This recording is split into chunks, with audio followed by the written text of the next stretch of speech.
She paid for her seat. But the world wasn't ready to let her have it. Miriam Walker, a 72-year-old retired teacher, boarded her flight expecting nothing more than a peaceful trip. But within minutes, a flight attendant stood over her. Eyes sharp, voice cold. "Are you sure you're supposed to be here?" Miriam had her ticket. She had proof. But proof was never enough, not when the unspoken rules of the world decided who belonged and who didn't. What happened next turned an ordinary flight into a national scandal. Cameras caught everything. The whispers, the power struggle, the moment the world realized that some battles never end no matter how many times you fight them. And by the time the plane landed, one woman's career was over. But what about Miriam? Where in the world are you watching from today? Let me know in the comments below. And if you enjoy stories like this, make sure to like and subscribe because this is one you won't want to miss. Now, let's begin. Miriam Walker had always been a woman of quiet dignity.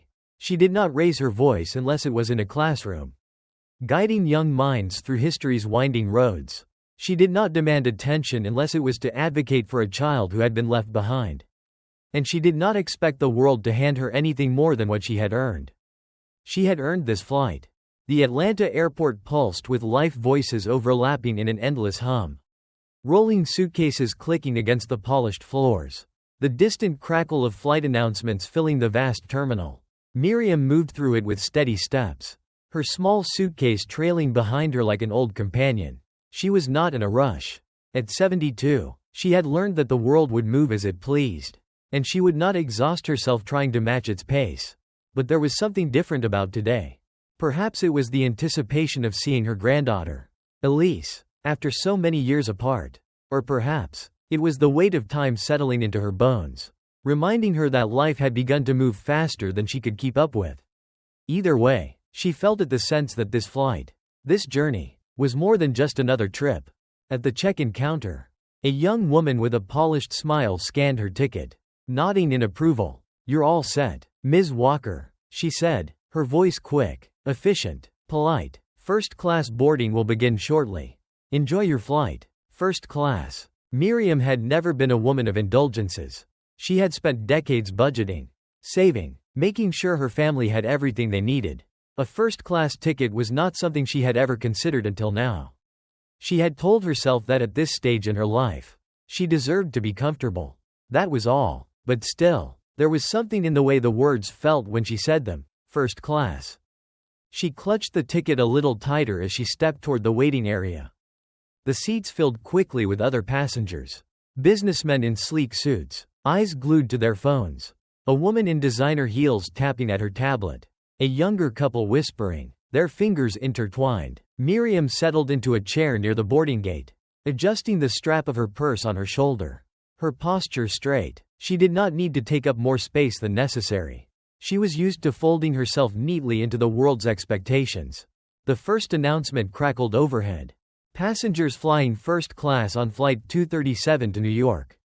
You may now begin boarding. Miriam exhaled, smoothing her skirt with her hands before rising. She moved toward the gate, her steps deliberate, her presence quiet. No one looked at her. Not at first. The first few passengers ahead of her walked through without a second glance. The businessman, the couple, the woman in heels. The gate agent scanned their tickets without hesitation. Then it was Miriam's turn. She handed over her ticket. The gate agent, a young woman barely in her 20s, took it, scanned it, and just for a second paused. It was almost imperceptible. That pause, a flicker of hesitation, a shift in her eyes. It was gone in an instant, replaced by a quick, professional smile. You're all set, Ms. Walker. Enjoy your flight. The moment passed, but something settled in Miriam's chest. Something that had been there before. She knew that hesitation well. She had seen it in the way a store clerk's smile tightened when she reached the counter. In the way a waiter's eyes flickered with surprise when she asked for a wine list. In the way a stranger on the sidewalk clutched their bag a little closer when she walked by. It was always there, like a shadow she could never quite outrun. Still, she moved forward, stepping onto the jet bridge, feeling the cool rush of air from the plane's entrance. Inside, first class was spacious, quiet, a world away from the crowded rows of coach. She found her seat 2A and set her purse down before carefully tucking her suitcase into the overhead compartment. The leather seat was soft beneath her as she settled in, exhaling in relief. This was what she had paid for. This was hers. And then, just as she was beginning to relax, a voice sliced through the calm. "Excuse me, ma'am." Miriam looked up. A flight attendant stood before her, arms crossed, eyes sharp. Her name tag read Olivia Moore. The crispness of her uniform matched the stiffness of her posture. "I think you might be in the wrong seat." The words were smooth, polite, but there was something else underneath them. Something unspoken, something Miriam had heard in different ways, in different places, for as long as she could remember. She reached for her ticket, her fingers steady. "No," she said, her voice even. "This is my seat." Olivia did not look at the ticket. She did not need to. "I believe first class is reserved for," she stopped. Just for a fraction of a second. "Certain passengers. Are you sure you're supposed to be here?" Miriam did not move. She did not blink. She knew this moment. She had lived it before. It had been in a library when she was told the section she was looking for was probably not what she needed. It had been in a restaurant when she and her late husband had been seated near the kitchen instead of the main dining floor. It had been in the murmurs, the lingering looks, the pause before the dismissal. It was always the pause. Miriam inhaled slowly. She set the ticket down on the tray table between them. Its truth undeniable. Olivia's lips pressed together, a flicker of something crossing her face. Annoyance? Embarrassment? It was impossible to tell. She exhaled sharply through her nose. "I'll be right back." And just like that, she turned on her heel and walked away. Miriam remained seated, her fingers resting lightly on the armrest. But inside, her pulse was no longer steady. Around her, the whispers had begun. A man in a dark suit shifted in his seat, glancing sideways. A woman clutched her handbag a little tighter. Some passengers stared openly. Others looked away, pretending not to notice. But they had noticed. They always did. Miriam knew, in that moment, that this was not over. Miriam Walker sat still. Her hands rested lightly in her lap, her fingers barely brushing against the armrest of the first-class seat she had rightfully paid for. The air in the cabin had shifted, thickening into something that was neither spoken nor seen, but could be felt nonetheless. She had been here before, not in this exact seat, not in this exact moment, but in the quiet tension that always seemed to rise when someone, somewhere, decided she did not belong. Olivia Moore had walked away, but the damage had already been done. Passengers who had been scrolling through their phones moments earlier were now glancing sideways. Some masked their curiosity behind the thin veil of politeness. Others did not bother to hide it. A man in a navy blue suit shifted in his seat, clearing his throat as if to dispel the discomfort creeping into the air. Across the aisle, a young woman in oversized sunglasses lowered her phone slightly, her gaze flickering toward Miriam before turning away. The silence stretched, tense and uneasy, like the moment before a storm breaks. And then, as if on cue, Olivia returned, but she was not alone. Behind her, another flight attendant followed, a man younger, with softer features, his uniform just as crisp but his eyes less sure. And trailing behind him was someone else, someone who carried himself with the weight of authority. The captain. Captain Daniel Vaughn had the presence of a man who had spent more time in the sky than on the ground. His sharp blue eyes scanned the cabin, his jaw set firm. He was not a man accustomed to unnecessary conflict, but conflict had found him nonetheless. Miriam exhaled, slow and measured. She knew what this was. It was the moment when things could still be reasoned away, still be smoothed over before they spiraled beyond control. It was the moment when Olivia could have simply checked the ticket, realized her mistake, and let the matter rest. But she hadn't. And now, here they were. Olivia folded her arms across her chest. Speaking first. "Captain, there seems to be an issue with this passenger's seating." Miriam inhaled, already knowing how this would go. Captain Vaughn turned to her, his expression unreadable. "Ma'am, may I see your ticket?" There was something in the way he asked, not accusing, not dismissive, but searching. Miriam did not hesitate. She reached into her purse, retrieved the slip of paper, and handed it over with steady hands. Captain Vaughn took it, glanced down, and in an instant, the weight of the moment shifted. His face did not change, but something flickered in his eyes. He turned the ticket slightly, double-checking the seat number, the flight details, the name. Then he looked up at Olivia. This is a valid first-class ticket." The words were simple, final, undeniable. And yet, they landed in the cabin like a thunderclap. Olivia's fingers twitched against the fabric of her uniform. "I just wanted to confirm," she said, her voice tight. "I didn't mean." But she had meant it. And everyone knew it. Miriam held Captain Vaughn's gaze, waiting for him to do what came next. Because the ticket, the seat, the price she had paid, it was never just about that. It was about the pause before she was believed. The pause Olivia had taken before assuming she did not belong. The pause that had required the presence of a captain, of another flight attendant, of an audience. Before the truth was acknowledged, Captain Vaughn exhaled through his nose. Turning back to Miriam, "I apologize for the misunderstanding. Ma'am." There it was. The clean-up, the careful phrasing. Not "I'm sorry this happened to you." Not "I'm sorry my crew made an assumption." Not "I'm sorry that you had to sit here under scrutiny while we decided whether or not you were worthy of your own seat." Just a misunderstanding. As if this were a small thing. As if this was not the kind of moment that weighed on a person for the rest of their life. Pressing into them like a stone.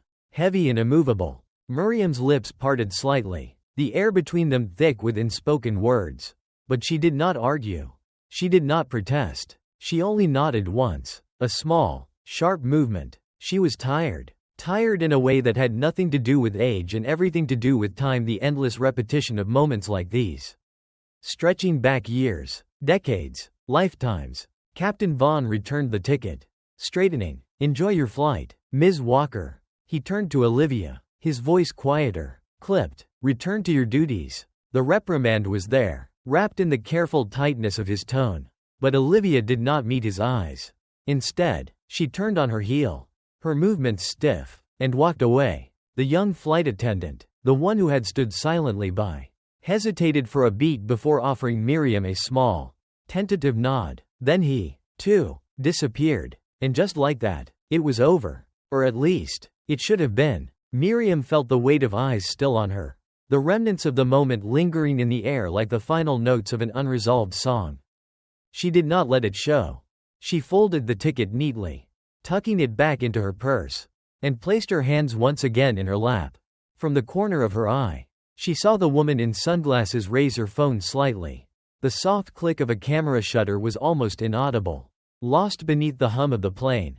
Miriam did not react. She had learned, long ago, that battles like these did not end in a single confrontation. They stretched outward, rippling through time, through history, through the quiet spaces where dignity was challenged and reclaimed. Again and again, she had won this round. But she knew, deep in her bones, that the world would always be waiting for another chance to make her prove herself. And so, she sat, she breathed, and she prepared. Because the battle was never truly over. Miriam Walker knew the script by heart.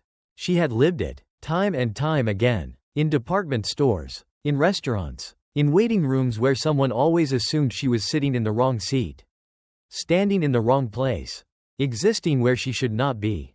And always, when the truth became undeniable, when they were forced to see her, there came the inevitable closing of the moment, the carefully worded apology. The shift in tone, the quiet expectation that she would now smooth things over, that she would make them feel better about what had just happened. Captain Vaughn had delivered his apology brief, impersonal, the kind of thing a man says when he wants to acknowledge a situation without truly addressing it. Olivia had walked away, her spine rigid with the weight of her own embarrassment. But that embarrassment did not belong to her alone. It hung over the cabin, thick and heavy, pressing into the spaces between the rows of first-class seats. Miriam could feel it, the weight of what had just happened settling into the bodies around her, shifting the energy of the space. And then, like clockwork, the murmurs began. It started as a whisper, a slight tilt of the head, a hand cupped near the mouth, the hushed exchange of words between passengers who were suddenly interested in a woman they had ignored just minutes ago. Miriam did not look up, but she could feel them. A businessman 2 rows ahead, adjusting his tie and glancing toward her with something between curiosity and discomfort. The woman across the aisle, pretending to scroll through her phone while stealing quick glances in Miriam's direction. And then there was the couple, young, well-dressed, leaning in toward each other, their words soft but sharp-edged. Miriam did not need to hear them. She already knew what they were saying. What was that about? I've never seen anything like that before. I wonder if she actually paid for that seat. These days, people think they can just. The words didn't need to be spoken aloud for her to know how they ended.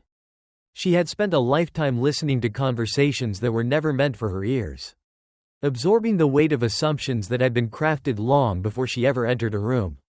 She kept her eyes forward, her breathing steady, but inside, something simmered, because no matter how many times she lived this moment, it never stopped feeling like a battle. A war waged in quiet glances. In the way space was claimed and denied. In the way dignity was given and taken away. And then, just as she was settling into that familiar exhaustion, something changed. A voice. Clear, deliberate. She didn't do anything wrong. The murmuring stopped. Miriam looked up. A young woman, no more than 25, sat across the aisle, her phone gripped tightly in her hand. Dark curls framed her face, her eyes sharp with something that looked like defiance. Miriam didn't know her name. Didn't need to. She recognized the fire in her. The kind that came from a generation that had grown up with the proof in their pockets. The kind that refused to let things go quietly. The young woman turned, her gaze landing on a man in a navy suit, one of the passengers who had been whispering just moments ago. She had her ticket. The flight attendant didn't even check it before calling the captain. She said, her voice level but firm. I watched the whole thing. Silence. The man in the navy suit stiffened, his lips pressing together. He was caught now, his judgment laid bare. Miriam exhaled slowly, feeling the tension in the air shift, buckle under the weight of something unspoken. Because now, it was not just her who saw it. Now, it belonged to all of them. And that was when it happened. The sound of a phone buzzing. Then another. And another. Passengers reached for their devices, their screens lighting up with notifications. Some scrolled, their brows furrowing, their expressions shifting from curiosity to something else. Recognition. Miriam didn't need to check her phone to know what was happening. The moment had been recorded. And now, it was spreading, a ripple moving outward, touching hands and eyes and screens in places far beyond this plane. Someone gasped quietly. Another person let out a soft huh. The sound of realization settling in. A woman near the front of the cabin spoke under her breath. It's already online. Miriam did not turn, did not move. She had not asked for this. She had never needed cameras to know what the truth was. But now, the truth was out in the open, where no one could look away. And that was when Olivia returned. Her steps were quicker this time, her eyes darting around the cabin as if she could sense the shift. As if she could feel control slipping through her fingers. She reached Miriam's row, her voice lower now. Careful. Ma'am, can I get you something? A drink? A blanket? There it was. The attempt at reparation. The offering meant to smooth things over. To reset the balance. To undo what had already been done. Miriam met her gaze, steady and unflinching. No, thank you. Olivia hesitated, then nodded stiffly before stepping away. Miriam exhaled. She knew what came next. This was no longer just a misunderstanding. No longer just a quiet moment of discomfort that could be left behind when the plane touched the ground. This was something else. Something bigger. And it was no longer just her fight. Somewhere in the distance, a phone buzzed again, the notification blinking across the screen. The world was watching. And for once, it would have to see. The plane hummed softly beneath Miriam Walker's fingertips. The vibrations of the engine pulsed through the seat. Steady, rhythmic, an unspoken reminder that, despite everything, they were still in the sky. Still moving forward. But inside the cabin, something had shifted. The illusion of comfort, of quiet civility, had been shattered. The air in first class was thick. Not with the scent of perfume or the chilled hum of air conditioning. But with something heavier. Something unspoken yet impossible to ignore. Miriam could feel it pressing down on her. She had been here before. Not on this plane. Not in this exact moment. But in the space between accusation and acknowledgement. Where the truth hovered just beyond reach. She could feel it in the way Olivia, the flight attendant, moved through the aisle, now quieter. More careful. As if the very ground beneath her had become unstable. She could feel it in the way passengers clutched their phones. In the way their fingers scrolled through screens with nervous curiosity. In the flickering glances they cast toward her, furtive, uncertain, waiting for the next act in a play they had not expected to witness. And she could feel it in the way the silence itself had become something alive. Miriam sat still, back straight, hands folded in her lap. She had no intention of playing into their expectations. She knew what they wanted. They wanted her to smooth this over. They wanted her to laugh lightly, to shake her head, to brush it aside with the graciousness of a woman who understood that sometimes these things just happen. They wanted her to absolve them. But she would not. She could not. The injustice had already been set in motion. The first stone thrown, the ripples spreading outward, touching more than just this flight. This moment, this single woman in a seat she had paid for. Miriam was not alone anymore. And neither was Olivia. Because somewhere on this plane, someone had pressed send. And now, the world was watching. The first blow, the first strike came not in words, but in action. A man in his 50s, broad-shouldered. The type who carried himself like he had never been told no. A day in his life shifted in his seat and turned toward Olivia as she passed. "Excuse me," he said, loud enough for half the cabin to hear. "But I'd like to know what exactly that was all about." Olivia's spine stiffened. "I'm sorry, sir." The man said, tilting his chin toward Miriam. She had her ticket. So why did it take 3 crew members to verify what should have taken 2 seconds? A few rows ahead, another passenger cleared his throat. "Yeah," he muttered. "Didn't see you checking anyone else's ticket like that." The air inside the cabin tightened. Olivia's lips parted slightly. There was a flicker of something in her eyes. Something caught between anger and uncertainty. Miriam exhaled through her nose. She knew this part, too. This was where the guilty party, when confronted, had 2 choices: fight or fold. The thin line between justification and excuse. "I was simply following protocol," Olivia said, her voice crisp, controlled. It was the kind of control that cracked at the edges. The kind that came from someone who could feel their footing slipping beneath them.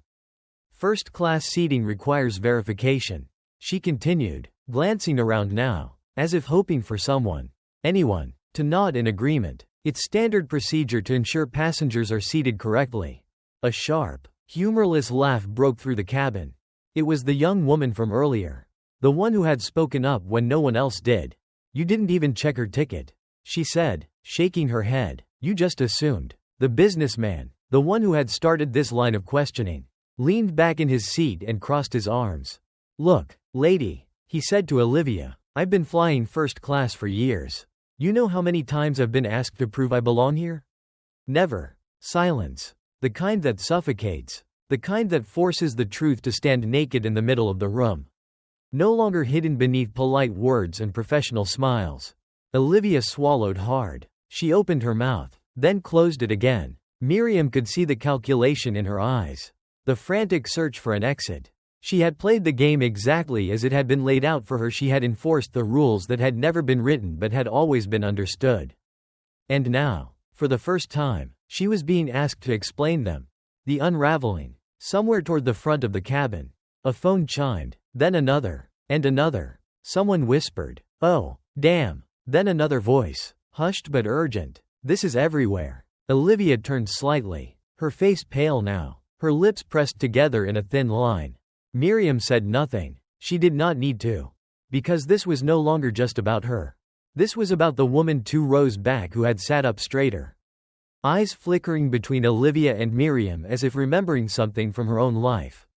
Some moment where she too had been made to prove herself. This was about the teenage boy in the aisle seat, whose fingers twitched over his phone, recording not to be entertained, but to document. And this was about Olivia, who had stepped into this moment thinking it was routine, thinking that the pause before recognition, before acknowledgement, was simply the way of things. And now, she was realizing, perhaps for the first time, that the world had changed, that the rules had been broken, that the pause had been noticed, and that there would be no resetting this moment, no smoothing it over with a carefully worded apology, no moving past it as if it had never happened, because the weight of the air had shifted, and it was no longer Miriam who had something to prove. It was them, all of them. Miriam inhaled, deep and slow, feeling the press of her lungs against her ribs. She had spent her whole life waiting for the world to catch up. And now, for the first time, it seemed like maybe just maybe it finally had. Miriam Walker sat still, but the world around her was moving. It was no longer just a quiet injustice.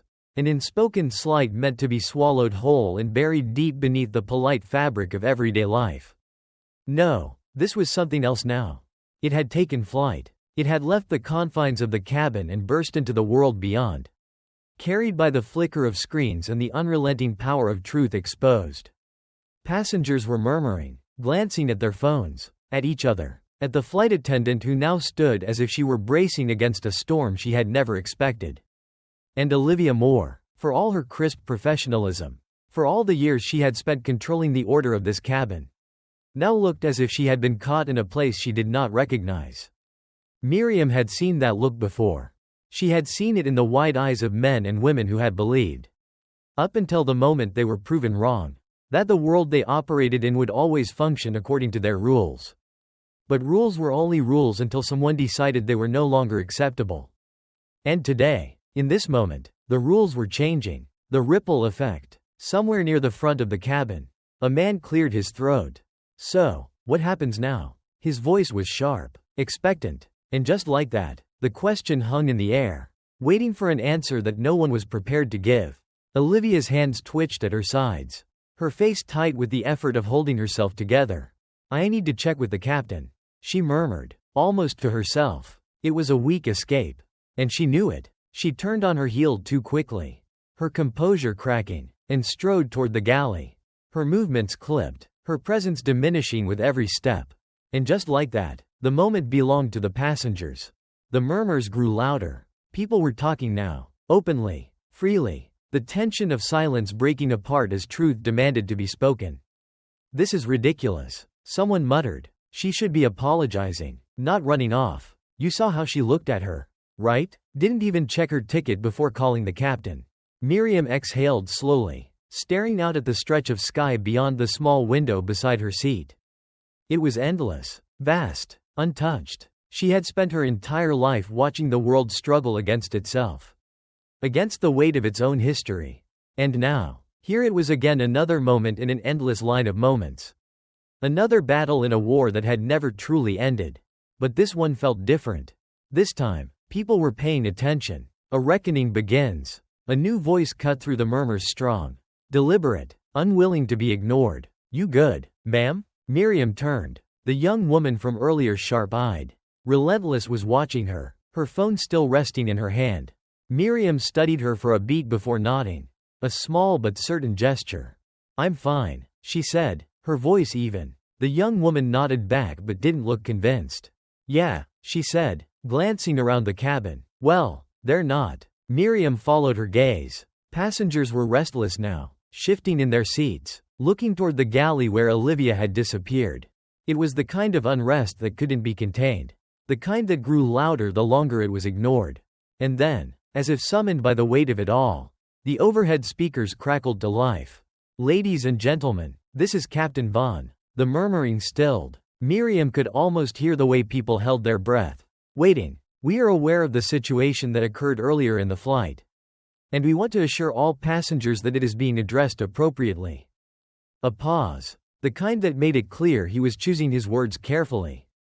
"The airline is committed to ensuring all passengers are treated with respect and fairness. And we do not tolerate any form of discrimination." Another pause. This one heavier. "Further steps will be taken upon landing to review this incident in full." And just like that, the message was over. No acknowledgement of Miriam by name. No direct apology. Just a careful, corporate arrangement of words meant to pacify without truly addressing the wound that had already been opened. It was not enough. Miriam knew it. The passengers knew it. And, judging by the expression on Olivia's face when she reappeared at the front of the cabin, she knew it too. No longer invisible. She looked smaller now. Her posture was still rigid. Her uniform still crisp. But something about her presence had changed. She had spent years walking these aisles with authority, dictating the order of things, ensuring that passengers understood where they belonged. But today, for the first time, it was Olivia who did not belong. She cleared her throat, a flicker of hesitation in her eyes before she turned toward Miriam.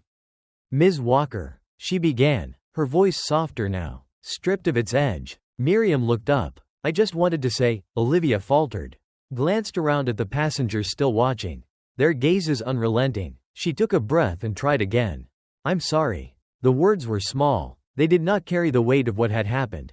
Nor did they erase the moment that had come before. But they were spoken. Miriam studied her, letting the silence stretch just long enough to remind her that some wounds could not be sealed with a single phrase. Then, she nodded. Not in acceptance. Not in forgiveness. Just acknowledgement. Because today was not about Olivia. It was about all the times Miriam had been asked to move. To explain. To justify her presence. And it was about the fact that, for once, she did not have to. A new flight path. The rest of the flight passed in uneasy quiet. Passengers settled, but not in the same way they had before. Something had changed. And when the plane finally began its descent, when the city lights stretched out below them like veins of gold, Miriam knew that what had happened today would not simply fade away. Because there were cameras waiting at the airport. Because the video had already gone viral. Because the world was watching. And because the rules, the ones that had governed the air, the land, the very foundation of daily life, were beginning to break. The plane had begun its slow, deliberate descent. Outside, the city spread out beneath them, glittering like a promise, like something untouchable. Inside, however, the cabin was wrapped in a silence that was anything but peaceful. It was thick, stretched thin over the tension that had yet to settle. Miriam Walker could feel it. She could feel it in the way Olivia Moore still moved cautiously through the aisle, careful not to make eye contact. Her steps clipped with the kind of control that only came from someone who knew their next move would be watched. She could feel it in the way the other passengers pretended to settle in, shifting in their seats but never fully relaxing, as if they too were aware that the moment was far from over. And most of all, she could feel it in herself. A pulse deep in her chest. Steady but present. A reminder that no matter how many times she had endured moments like this, no matter how much armor she had built around herself, it never truly became easier. Because the truth of it was that today had been just like every other day until it wasn't. Today, she had been forced to prove, yet again, that she belonged. Today, a young woman with a phone had made sure the world saw it happen. And today, the airline, the flight crew, the passengers, all of them, had to confront something they had long been able to ignore. Miriam exhaled, slow and measured. She was tired, not just from the flight, not just from this particular injustice, but from the weight of all the ones that had come before it. She closed her eyes, just for a moment, listening to the quiet hum of the plane as it drifted lower, closer to the ground, to whatever was waiting for her at the airport. Then, a voice broke the silence. "Excuse me, Miss Walker?" Miriam opened her eyes. Standing beside her was Jonas Reed, the younger flight attendant, the one who had not spoken much throughout the ordeal, the one who had watched instead of acted. She looked at him evenly. "Yes?" Jonas hesitated for a second before crouching slightly, lowering his voice. "I just wanted to apologize," he said, his voice steady but low enough that it would not carry. "For what happened earlier, for how you were treated." Miriam studied him. He was young, but not too young to know better. His face held sincerity, but also hesitation, like a man who had spent the entire flight debating whether or not to say these words. She nodded once. "I appreciate that." Jonas exhaled, relief flickering across his face before he added, "I also wanted to let you know, there are people waiting when we land." Miriam lifted a brow. Jonas glanced toward the front of the cabin. "Press," he clarified. "A lot of them." The words were expected but still sent a ripple through her chest. She had not asked for this attention. She had not boarded this plane expecting to be at the center of something larger than herself. And yet, here she was. Miriam had spent a lifetime being quiet, being careful, picking her battles with the precision of a woman who had long understood that the world was not kind to those who spoke too loudly about the wrongs done to them. But today, the world had chosen to listen. And that, she knew, changed everything. The final descent. The captain's voice crackled over the speakers. "Ladies and gentlemen, we are making our final approach into New York. Please ensure your seatbelts are fastened and tray tables are secured. Flight attendants, prepare for landing." The words were routine, but nothing about this landing was routine anymore. Miriam felt it in the way the young woman across the aisle shifted, her phone still in hand, her eyes flickering toward her every few seconds as if waiting for some signal. Some moment where they would acknowledge each other again. She felt it in the way Olivia remained at the front of the plane, unmoving, her posture stiff, as if bracing for impact. And she felt it most in herself. This was no longer just about a seat. It was about the weight of history pressing into the present. It was about the thousands of unseen moments like this one. The quiet humiliations, the assumptions, the careful balancing act of dignity and survival. It was about every time a person like her had been asked, in one way or another, to prove that they belonged in a space that should have been theirs without question. The wheels touched down with a shuddering finality. A murmur ran through the cabin. The collective exhale of people preparing to move on, to shake off whatever discomfort had come with this flight and step back into their lives as if none of it had happened. But for Miriam Walker, there would be no moving on so easily. She was about to step into something far greater than herself. And the world was waiting. The wheels had barely touched the ground before the tension inside the cabin shifted again, no longer simmering beneath the surface. No longer something unspoken. Now, it was raw, palpable, waiting to be unleashed. Miriam Walker remained still, her fingers resting lightly on the armrest as the plane taxied toward the gate. The city lights flickered beyond the window. A cold, distant glow that felt strangely removed from the storm brewing within the steel body of the aircraft. She was preparing herself, though she did not know exactly what for. What she did know, what she could feel pressing down on her like the weight of all the years behind her, was that this was not over. And outside, the world was waiting. The curtain lifts. As soon as the ding of the seatbelt sign flickered off, the first-class passengers moved quickly.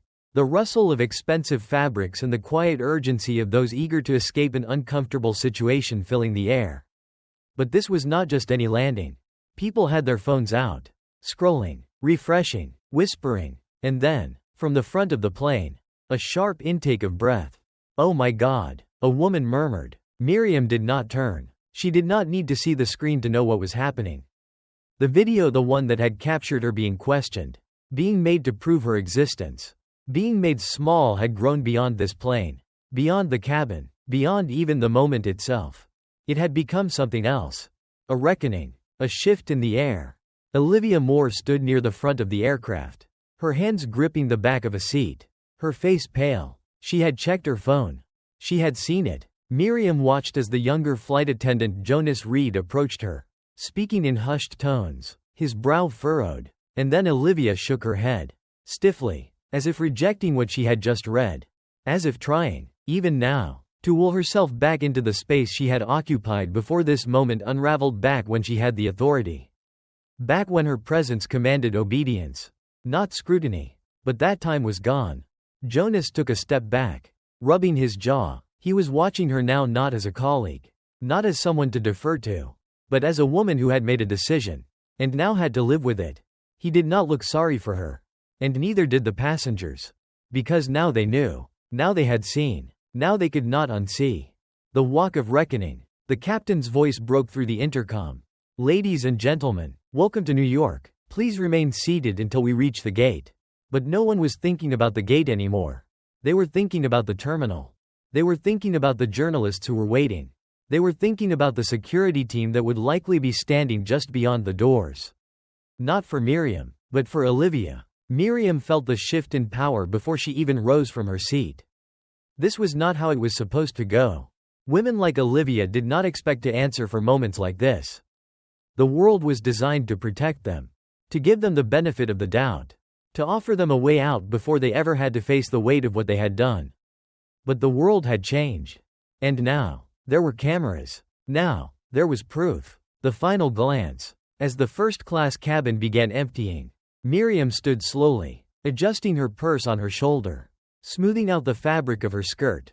She moved with purpose, dignity. She had spent her entire life perfecting the art of walking through spaces that were not designed for her, of existing where she was not expected to be. And she would do it again now. As she stepped into the aisle, she felt the eyes on her, the unspoken acknowledgement in their gaze. Some looked away, uncomfortable. Others nodded, small gestures of respect, of recognition. And then there was Olivia, still frozen, still gripping the seat as if she might hold onto something that had already slipped through her fingers. For a moment, their eyes met, and in that moment, Miriam saw everything. She saw the fear, the shame, the unraveling of a woman who had never considered herself anything but right. And she saw something else. Not regret. Not yet. But the possibility of it. It would not come today. But maybe it would come tomorrow. Maybe it would come when she lay awake in bed, unable to shake the image of herself in that moment, undone before the world. Maybe it would come when she found herself on the other end of a moment like this. When she too would be questioned, doubted, diminished. Maybe it would come when she realized that the world had changed. And it would not wait for her to catch up. Miriam did not speak. She did not need to. She had already been heard. And with that, she turned, stepping past Olivia and out into the world, where the cameras were already flashing. And the moment she had never asked for had just begun. The door of the aircraft swung open. And for a brief moment, there was silence. The kind of silence that only exists in the space between what has been and what comes next. Then, the noise came. It rushed in like a wave, voices rising, cameras clicking, murmurs spreading across the terminal like wildfire. The air was thick with it, with something electric, something charged, something that could no longer be contained. Miriam Walker took her first step forward. She did not rush. She did not shrink. She walked with the deliberate ease of a woman who had been preparing for this moment her entire life, even if she had never wanted it. The terminal was flooded with people. Some held cameras, others held phones, some simply stood and watched. Their faces a mixture of recognition and curiosity.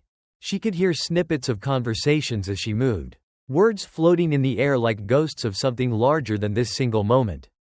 That's her. Did you see the video? Unbelievable. They pulled the flight attendant from duty mid-flight.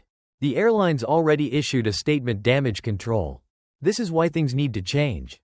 She did not react to any of it. She just kept walking. The reckoning. Miriam had spent her life in spaces like this, walking through places where her existence was acknowledged only when it was inconvenient. She had moved through a world where the burden of proof was always placed on her shoulders, where dignity was something to be fought for rather than assumed. And yet, here she was, no longer invisible, no longer the quiet shadow in the corner of the room, no longer a woman forced to accept what the world had decided for her. She reached the security checkpoint at the end of the gate, where a cluster of uniformed officers stood, waiting, not for her, for Olivia. The flight attendant stood off to the side, rigid, small. Her once perfect uniform seemed to cling to her like something heavy, something suffocating. Her hands were clasped in front of her, her knuckles white. She looked like she wanted to disappear. But there was nowhere to go. Miriam watched as an airline official, a man in a dark suit, his ties slightly loosened, stepped forward and spoke to her in hushed tones. Olivia nodded, her face unreadable. The crowd around them was shifting, restless. People were waiting for an apology, for a reckoning, for something that could balance the scales, if only for a moment. Miriam knew better than to expect it. Some things did not come so easily. Instead, Olivia turned, her eyes locking onto Miriam's for a fraction of a second. There was something there, something just beneath the surface. It was not regret, not yet, but it was something close, something uncertain, something that had never lived inside her before today. Then, without a word, Olivia was led away, disappearing into a private corridor, away from the flashing cameras, away from the crowd. Miriam exhaled, not relief, not victory, just breath, because she had made it through the fire. But she knew better than to think the flames would not come again. The conversation that never ends. A voice broke through the chaos. Ms. Walker? Miriam turned. It was the young woman from the flight, the one who had recorded everything. The one who had spoken up when no one else had. She held her phone loosely in her hand, but her gaze was steady.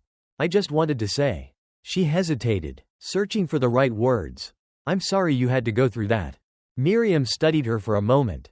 That makes two of us, she said. A small, knowing smile passed between them. And then, something else, something unspoken but understood. Because this was not just about Miriam. It was about the woman 2 gates down, rushing to her flight, knowing that something like this could happen to her at any moment. It was about the man in the waiting area, checking his watch, remembering the time when he, too, had been made to feel small in a place where he should have felt safe.